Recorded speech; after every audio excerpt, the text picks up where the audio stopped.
Party ने लोगों के साथ धोखा किया, इसी तरह से कांग्रेस के लोग भी लगातार धोखा करने का काम करते हैं। मैं आपसे एक निवेदन करने के लिए आया कि वोट डालने से पहले जरूर ये सोचना कि जिस कांग्रेस को 10 साल पहले सत्ता से बाहर किया था, क्या उसी कांग्रेस को फिर से देश की सत्ता सौंप दी जाए। अगर इससे लोगों को सत्ता सौंप दोगे तो फिर अगले 5 वर्ष पछताओगे। अगर अभी ठीक फैसला ले लोगे, अभी ठीक फैसला करके अपनी खुद की पार्टी को मजबूत करोगे। ये उचाना हल्का तो हमेशा चौधरी देवीलाल का समर्थक हल्का रहा है। आप लोगों ने चौधरी ओम प्रकाश चौटाला की एक आवाज के ऊपर ऐसे ऐसे लोगों को विधायक चुन करके भेजा जिनकी कोई सोच भी नहीं सकता था, जो गांव के मेंबर पंचायत नहीं बन सकते थे, उनको आपने विधायक बनाने का काम किया था। आज तो साथियों सब हम आपके बीच में आकर के चुनाव लड़ रहे हैं, आपका आशीर्वाद सदा हमारे ऊपर रहे। आज आपके बीच में चौधरी ओम प्रकाश चौटाला ने सुनैना को अपना उम्मीदवार बना करके भेजा है। मैं उम्मीद करूंगा कि उचाना का एक एक नागरिक उसको अपना आशीर्वाद देने का काम करेगा, अपना सहयोग और समर्थन देने का काम करेगा। साथियों, मैंने आपके साथ एक वायदा पिछले दिनों किया था। आपकी लगातार एक इच्छा है कि आपके यहाँ से जो भी आगे आने वाले विधानसभा में उम्मीदवार बन करके आए, वो ऐसा उम्मीदवार हो जो मुख्यमंत्री की कुर्सी पे सीधा जाकर के बैठने का काम करे। तो सुनैना को जिता देना। मैं आपसे फिर बड़ी सभा में वायदा करके जाता हूँ कि आपके बीच में ऐसा नुमाइंदा दूंगा जो आपके यहाँ से चुनाव लड़ करके सीधा हरियाणा प्रदेश का मुख्यमंत्री बनने का काम करेगा। मैं उम्मीद करूंगा कि आपकी लड़ाई केवल लोकसभा की नहीं है, आपकी लड़ाई विधानसभा की भी है।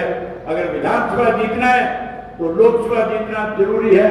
मैं उम्मीद करूंगा कि आप हर हालत के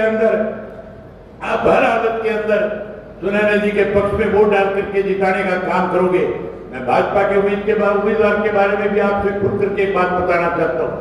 साथियों, आप में से बहुत सारे साथी ऐसे हैं जो बड़ी बड़ी पोस्टों पे काम कर चुके हैं, जो सारा दिन लिखते पढ़ते हैं। आपके सामने एक बात खोल करके जाता हूँ कि जो भाजपा का उम्मीदवार है ये भी जयप्रकाश से कम नहीं है। इसने भी चौधरी देवीलाल की पीठ पे छुरा घोंपने का काम किया। जैसे जेजेपी वालों ने चौधरी ओम प्रकाश चौटाला से दगा करके अपनी अलग पार्टी बनाई थी, इसी तरह चौधरी रणजीत सिंह ने भी चौधरी देवीलाल को 82 में चीफ मिनिस्टर ना बने, इसके लिए सबसे बड़ी रुकावट बनने का काम किया था। ये बात मैं इसलिए नहीं कह रहा कि रणजीत सिंह आज भारतीय जनता पार्टी में है।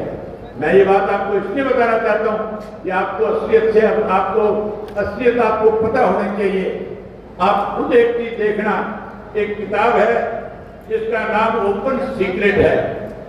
ओपन सीक्रेट के नाम की किताब है।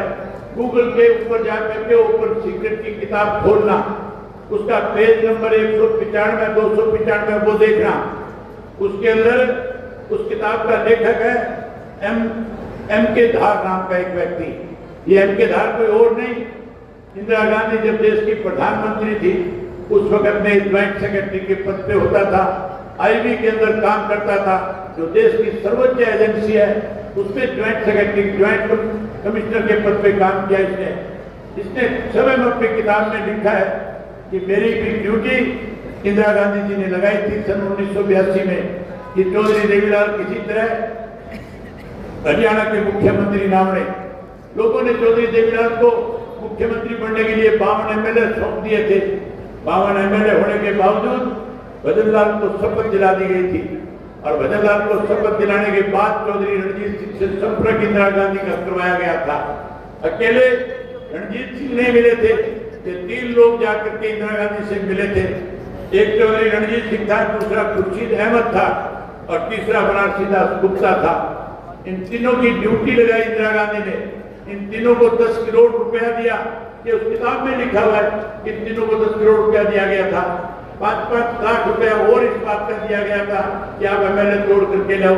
चौधरी रणजीत सिंह चौधरी देवीलाल के साथ दिखावे के तौर पे काम करते थे, लेकिन अपने साथ विधायकों को किसी को दिल्ली लेकर के जाते थे, किसी को चंडीगढ़ लेकर के जाते थे, फिर उनको पैसा बांधे करके उनको भगवाने का काम करते थे।